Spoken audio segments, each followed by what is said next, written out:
Welcome back, accomplices. I'm Lynda Norman, and I'm a watercolor artist in the beautiful province of British Columbia.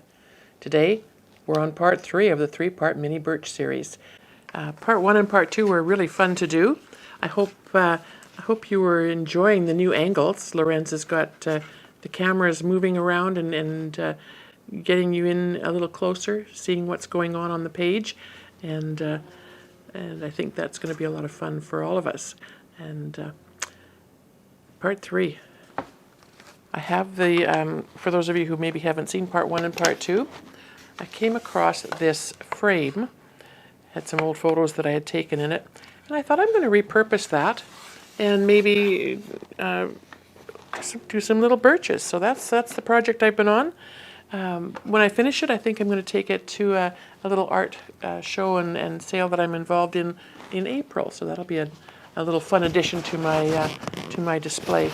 And so with having an idea in my head that I wanted to do them quick and simple, birch trees are always my go-to for that. They are fun and they're quick.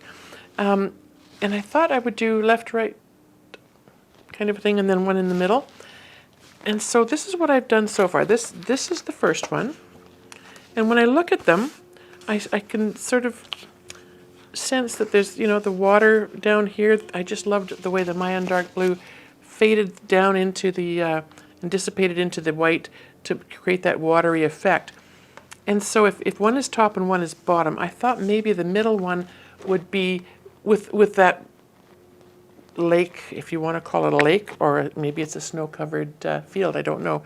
But maybe that should be more of a central feature. So I'm going to work on getting my birch trees in with my masking tape. My Solo brand masking tape. I just love it. It's sticky when it needs to be. It tears really nicely for these birches. And these two, I ran the birches right off the top front of the page just to make them stand out more. I'm just debating on whether we should do. I think I'm going to just be brave and put it right up there.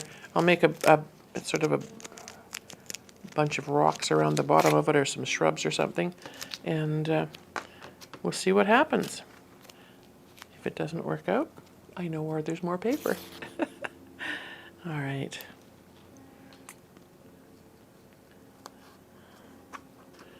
So I love working with the tape because I can bend it and angle it a little bit, and I'm not burnishing it down, so it's going to be easy to work with.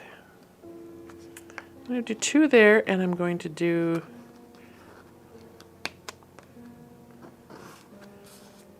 and you know what? I've done that upside down because it's got a point on it, one end, and I didn't realize that. So I'm just going to peel that back and turn it around, and oops.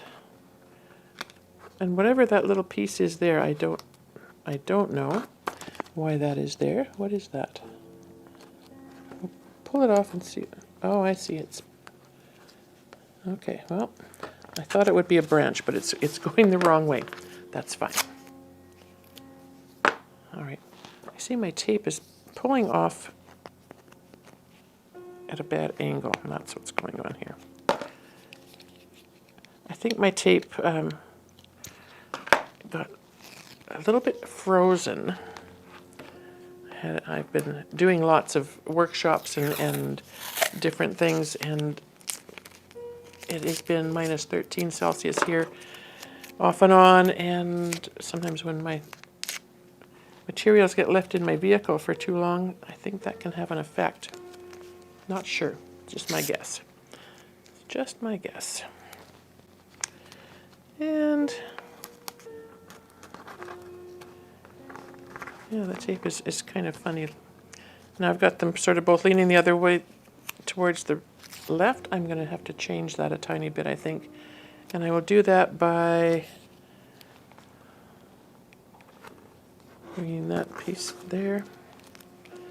And this is the part that you can have so much fun with.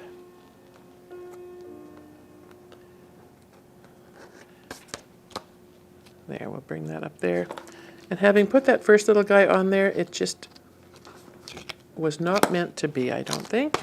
I'm going to take that off, set him aside for now. And these aren't even looking like birch trees to me at the moment. We'll see. We'll see what happens.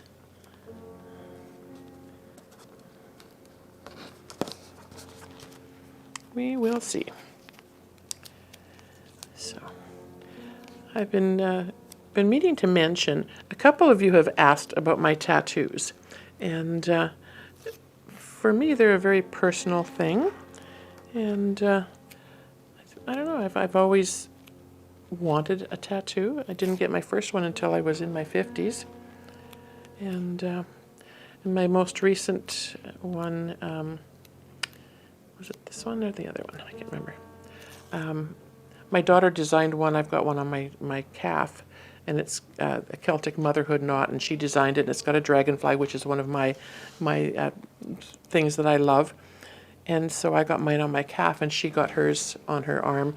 My other daughter was pregnant at the time, so she's waiting to get hers, when the time is right. This one in particular has so much meaning to me. It's a phoenix, and on my 65th birthday, my grandson Lynda was born, and they named him after me.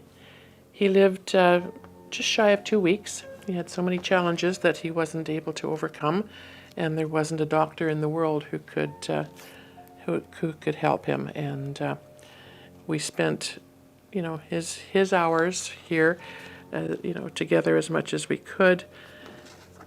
And I just felt that it was something that I wanted to do for him, to honor him. And a friend of mine, Gabriel Hunt, designed the phoenix and tattooed that for me. So it has very special meaning to me. Had I, not had that incentive to honor my grandson, it may not have had something quite as big and bold, but you know what? I love it. I absolutely love it. And it's just a part of me, and as he is. So that's the story behind that. And we've all got our own, reasons for doing the things we do, and the things that mean things to us are so important that that I think it's just nice to be able to honor people however we feel is right for us. I have other things that, in my life that are sentimental and meaningful to me as well. And it's lovely that we have that. A friend of mine, sister just passed away, and I was telling Lorenz, she said, she said, I had a brother for 71 years and a sister for 75, and now they're both gone. But she said the stories and the memories are so precious, and they absolutely are. And that's what I love. One of the things I love. All right, I think that's enough trees. These guys are getting kind of, I think, a little. They're not as fat as the other two, but I think they're going to be okay. I'm going to have that watery, light area in the middle, and I think they're going to be okay. So let's get to it.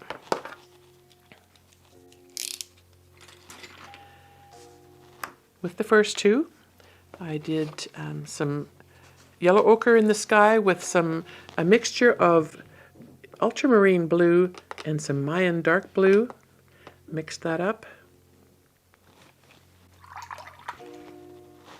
And I just want to add just a couple of droplets of water into those colors in case I need to mix more. Humidity plays a big role in our paints, and some people have asked, about whether it's a good idea to keep your paints as wet as I do. I've never had an issue, so I'm glad that I've found a way that I can keep doing that. I'm gonna have to move that because I'm splashing on it. Deb from New Mexico has mentioned to me several times that her humidity is not working for her so much when it comes to watercolor. So that's it becomes a challenge. And oh, there's my little brush.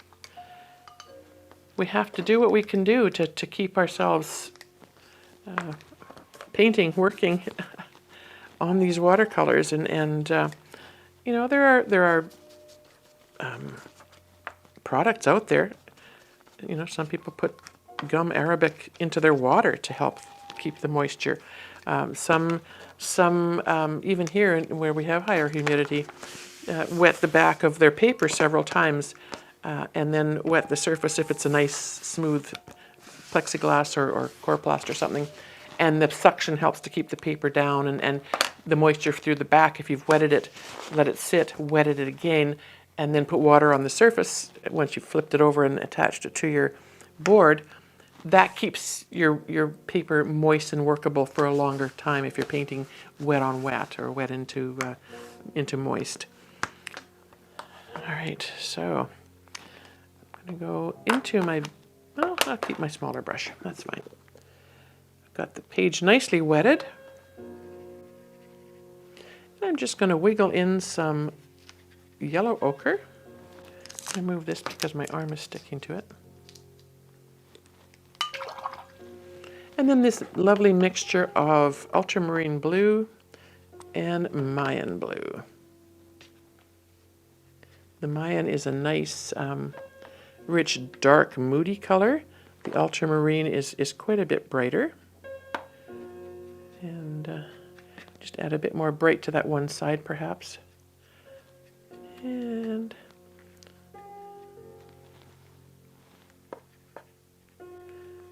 when they mix together, they give you that sort of nondescript kind of grayish tone.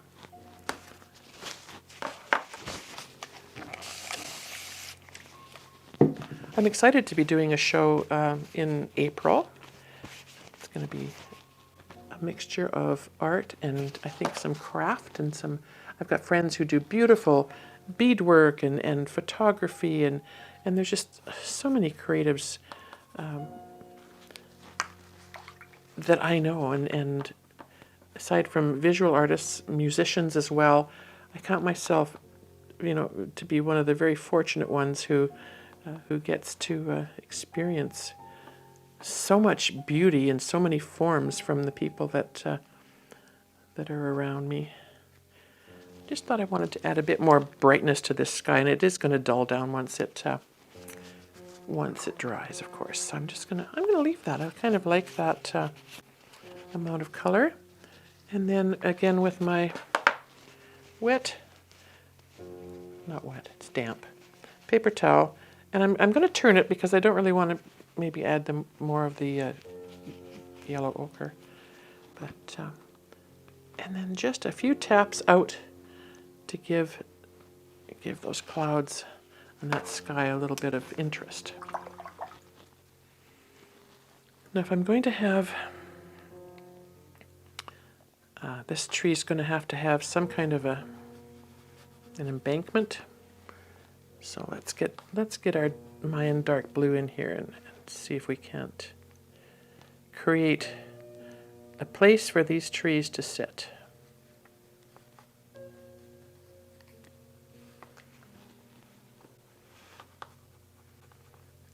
I'm going to bring that all the way across because in these other two, I really loved how the Mayan blue kind of just found its way through that dampness on the page and became just such a beautiful, subtle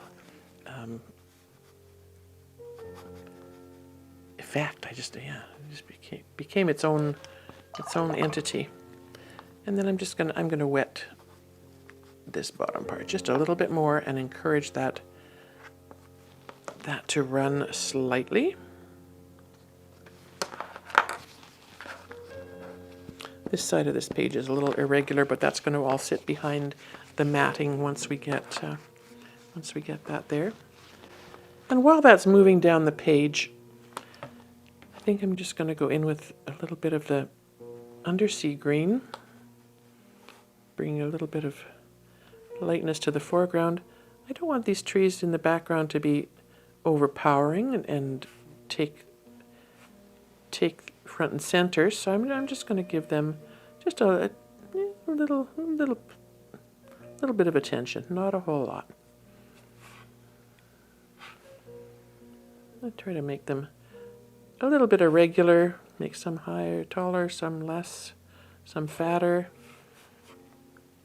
And if I bring that undersea green down to where I think it's going to maybe, in effect, be a shoreline. For this part, there'll be some rocks there, and this is going to have a basis of some sort, this little clump of trees here. So let's just give that a little embankment, and that is really wet. Really wet. Take some of that out, and I'm just going to go back in with thicker pigment but less water. How's that? And the same here for this little embankment here. Again, thick pigment.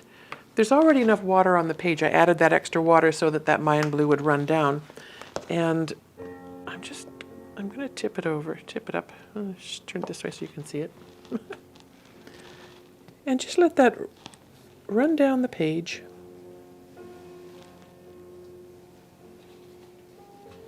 I'm going to put in a little bit of that thick pigment around the base of where these trees are as well. And I think that's run down there quite beautifully.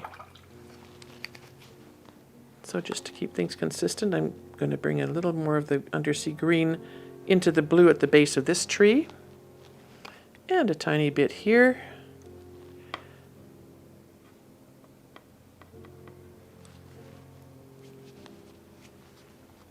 And then our quinacridone gold. What would we do without our quinacridone gold? Oh my gosh. It is so beautiful. I'm using this to define a bit of a shoreline in the back here.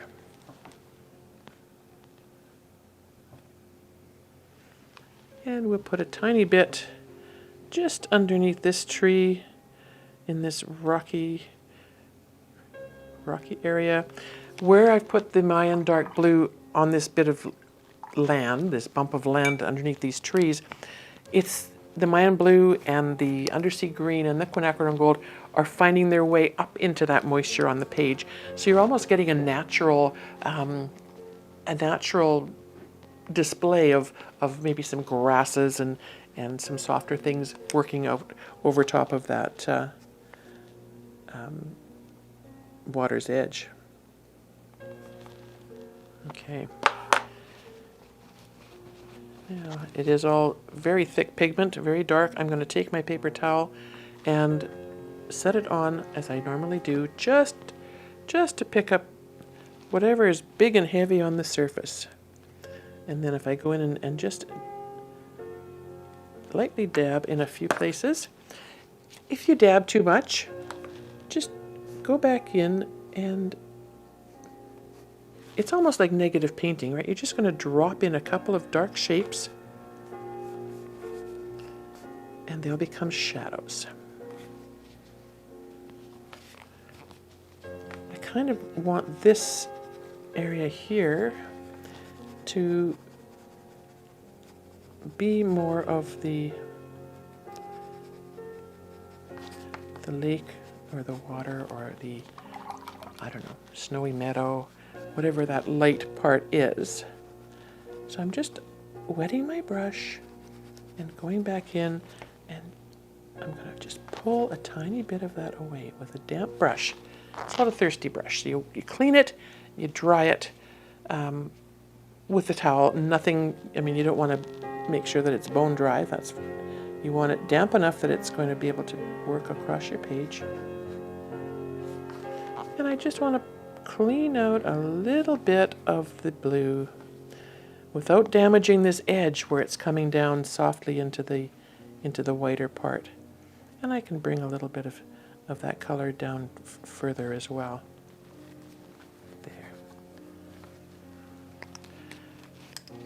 use this paper towel as a, there, that's what I want. And then with a tiny bit of green, I think just to, my brush is now all scuffled, there we go. Just a tiny bit of the green.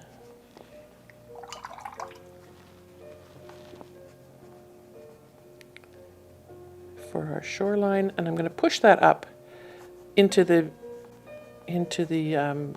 forested area in the back. The darker colors indicate that those pieces of shrubbery and greenery are closer to the front. And then just go back in again along the front edge of that with a tiny bit of the quinacridone gold, so that it pushes away some of that. A little more gold on this side, I think.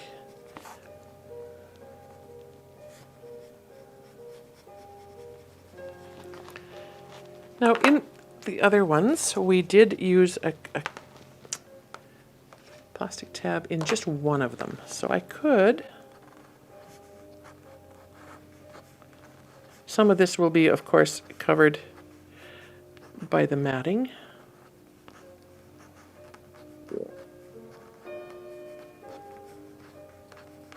But when you do this and you've let your paint and your pigment sit and just rest for a little bit, but it's still thick and it's still moist, when you push it around, you're clearing off some of the pigment, but you're also, where you stop, leaving little lines of where the moisture in the wet pigment just sort of sits. And if we do that over here, we can just sort of carve so it looks like a little bit of a bit of a shore. Okay. This is quite beautiful how this has come down into the water part, and barely touching. I'm just barely touching that. That will become, once I put a line in there, that will become the reflection into the water or onto the snow, whatever this is, whatever you want it to be.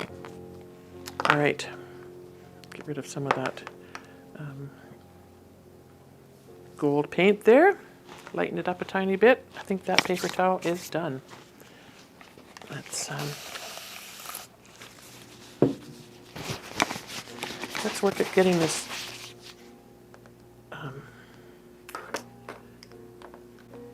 masking tape off. Oops.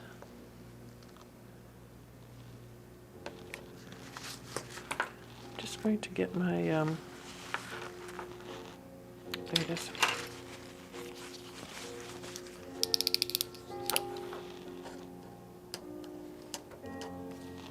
You just want to be very careful. You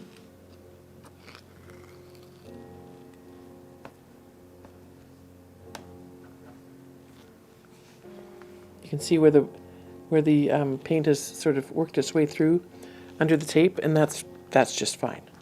That will become an interesting part of that tree.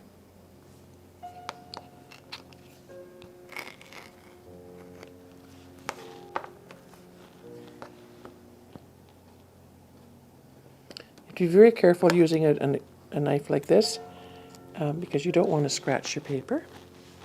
As I've said before, it's pretty tough paper for your pigments and your water, but it's not going to hold up to a lot of abuse. And you want to be as gentle as you can with your paper, with your pigments, with everything. It's to me, watercolor is, I mean, it can be bold and beautiful, but at the same time, it's gentle, it's delicate. And I like to approach most of my paintings where I'm just introducing the color, you know, the pigment to the water, to the page, and inviting them, those elements, to partake in the process. And, you know, it never fails to surprise me. I think that little piece is flipped over the back.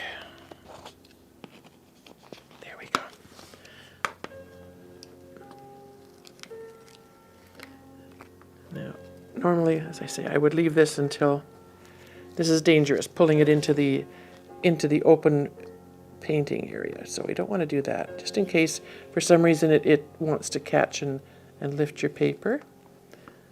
So we're just going to pull it back rather than rip it out and pull off that beautiful sky. I love how the yellow ochre and the quinacridone, or not the quinacridone, ultramarine blue and the Mayan dark blue have sort of played together and given us some pretty different skies. This one looks like it could be a little on the stormy side, which is always fun. All right. So a real quick job at these trees. Dipping in just the tip of my brush into that wet mixture of the ultramarine blue and the Mayan dark blue.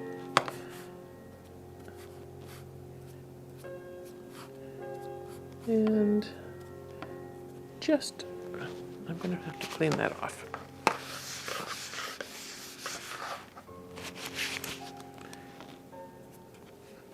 So just a nice slight indication. This one's going to be, the edge of this is going to be hidden behind the edge of the mat that's on there. Whoops, tap that into my neutral tint. That's something we'll look at in another video, as well as using neutral tint to mix some of our colors. You know, I often just mix on the page.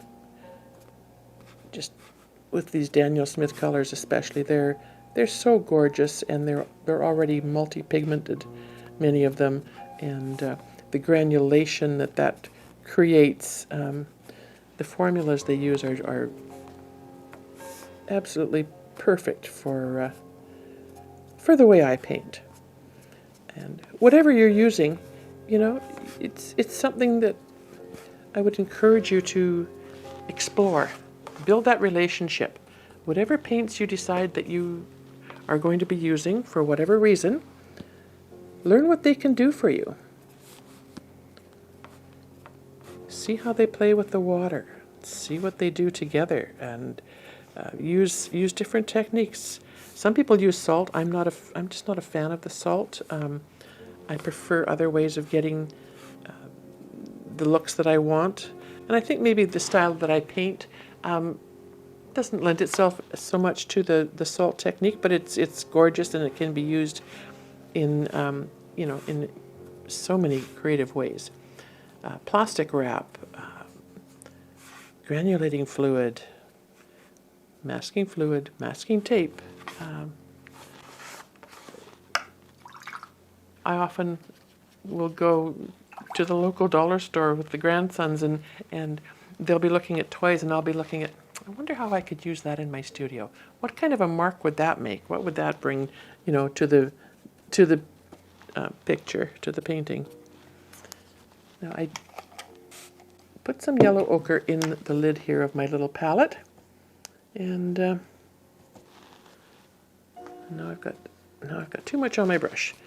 I just want to get the tip of my brush into this little bit of color. There we go. I'm working on figuring out how to be able to ship my palettes to places other than Canada. It's such a challenge. And it's just me. I'm a one-woman operation, so sometimes these things take a bit of time. I'm in the process right now of trying to figure that out. I'm also in the process of setting up Zoom classes, so if you keep an eye on my website, you'll be able to see when those come about. I'm going to keep the classes small. That way we can interact, I think, a little more easily. I'm doing in-person 2-day workshops. One's happening in March here in the Okanagan. And I do have a couple spots left for that one, March 7th and 8th, and then I'm going to be doing another one. I'm just waiting on confirmation of availability of the location, but that will be near the end of April sometime, beginning of May. So lots going on, and any time I get a chance to share my love for this medium is just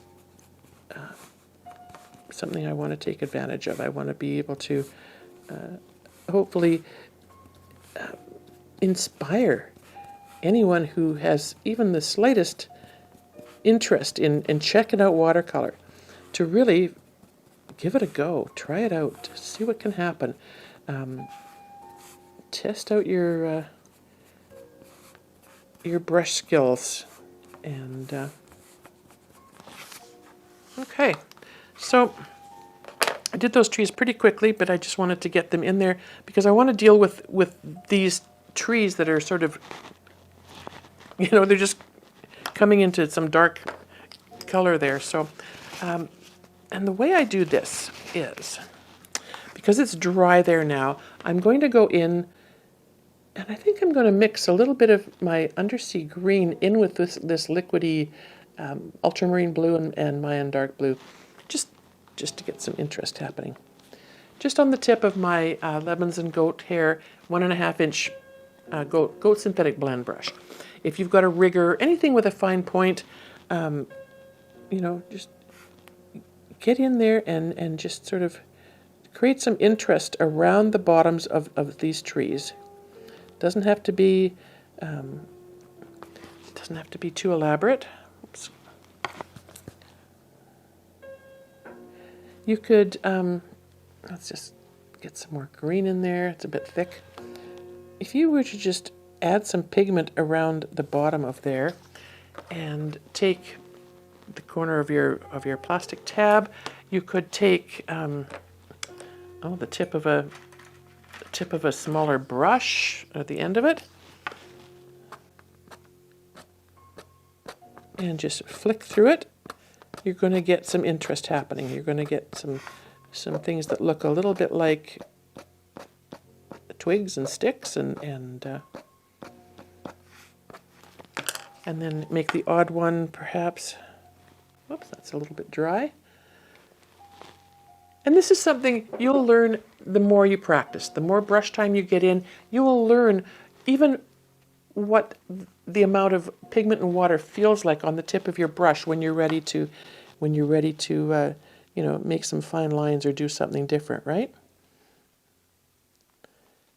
But it is practice. It's just taking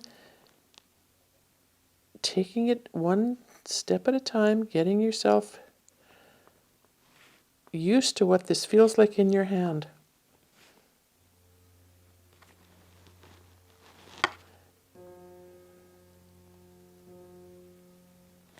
We will make these a little bit irregular.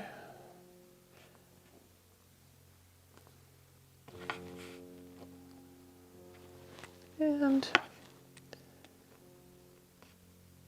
go for balance. Try to keep composition in mind to an extent. I mean, good grief. There's often, you know, if you look at things in nature, and I'm sure there's many times you've thought, if I painted that, no one would believe me. It's just amazing how things appear. And, I mean, we all see things differently. We all hear things differently because of who we are and how we process things. But I think that's enough of those little guys. I might even just blot out a tiny bit so that they don't look too harsh. And blotting is important because if you blot lightly and randomly, you do get another element of shading and levels of pigmentation and color.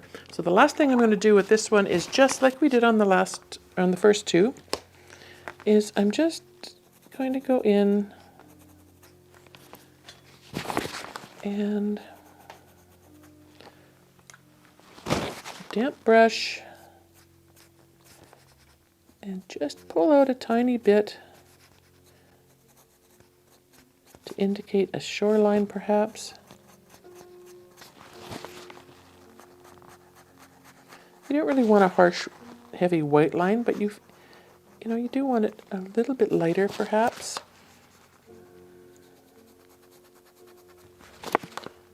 Just to indicate some different levels of shading and depth. And this, I think this is more like shadow. I'll leave that there like that. All right, so there's number 1, there's number 2. Ooh, put my finger in the wet paint. And there's number 3. So let's set that aside. Don't know if the camera can catch all 3 of these. But those will be what goes into that little frame. Thanks for joining me, accomplices. It's been a fun little project. Three little birches ready to go into the frame, and I'll be able to take them to my next show in April. I'm looking forward to that. If you like what you've seen, I invite you to subscribe to my channel, head on over to my website, or visit my members area.